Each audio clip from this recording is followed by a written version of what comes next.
బలవంతులై ఉండండి. ఎవరు బలవంతులుగా ఉన్నారు?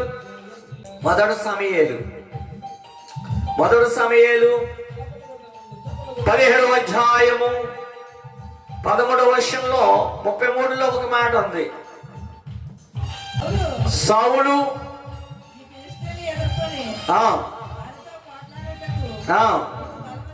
నీకు బలము చాలదు, నువ్వు బాలుడు, వాడు బాలమునండి యుద్ధ భాష్యము చేసిన వాడు దావీదుతో అనును. అందుకు దావీదు సౌలుతో ఇట్లాడును, నీ దాసుడైన నేను ఎలుగు బంటును వచ్చి మందలో నుండి ఒక గొర్రె పిల్లని ఎత్తుకుపోతుండగా నేను దానిని చంపి దాని నోటులో నుండి ఆ గొర్రెని విడిపించదని, అది నా మీదకి రాగా దాని గడ్డము పట్టుకొని దానిని కొట్టి చంపేదని.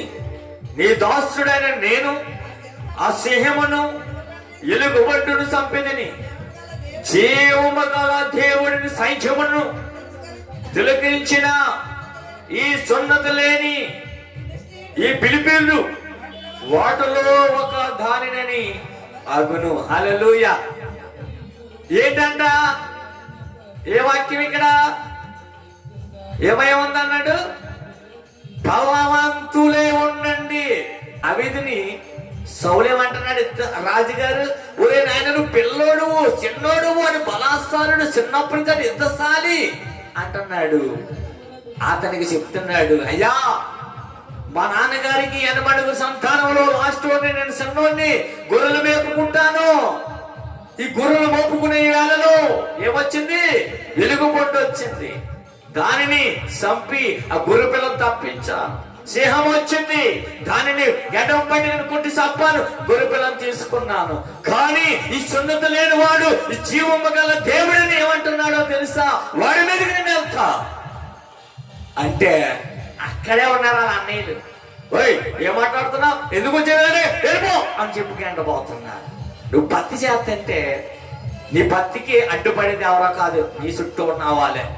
కానీ ఇక్కడ దావీదులో ఒక గొప్ప విషయం ఏంటంటే ఆ 37లో ఒక మాట ఉంటుంది, సింహము ఒక బలము నుండి, ఎలుగుబంటి ఒక బలము నుండి నన్ను రక్షించిన యెహోవా ఈ ఫిలిప్పీ చేతిలో నుండి కూడా నన్ను విడిపించునని చెప్పును.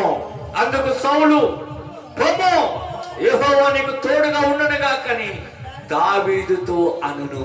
హల్లెలూయా. నీ బలం సాలదు, నీ శక్తి సాలదు.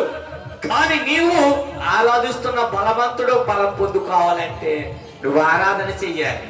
తప్పులు కొట్టమంటే ఆరాధనలో తప్పులు కొట్టండి అంటే చాలా మంది అలాగా ఇలాగా అంటారు. చెప్పులు కొడుతున్నప్పుడు దేవుని అడగాలి, అయ్యా నీ ఆత్మ నాకు కావాలి, నీ బలం నాకు కావాలి, నీ శక్తి నాకు కావాలి, దేవుడికి సహాయం మనకు కావాలి, దేవుడు ఒక బలం మనకు కావాలి, దేవుడు ఒక శక్తి మనకు కావాలి, దేవుడు ఒక కృపతోడుగా ఉండాలి. ఈ దావీదు విషయంలో చూస్తే దావీదుని ఎందుకు దేవుడు హెచ్చించాడో తెలుసా? అతడు భక్తిపరుడు. హల్లెలూయా.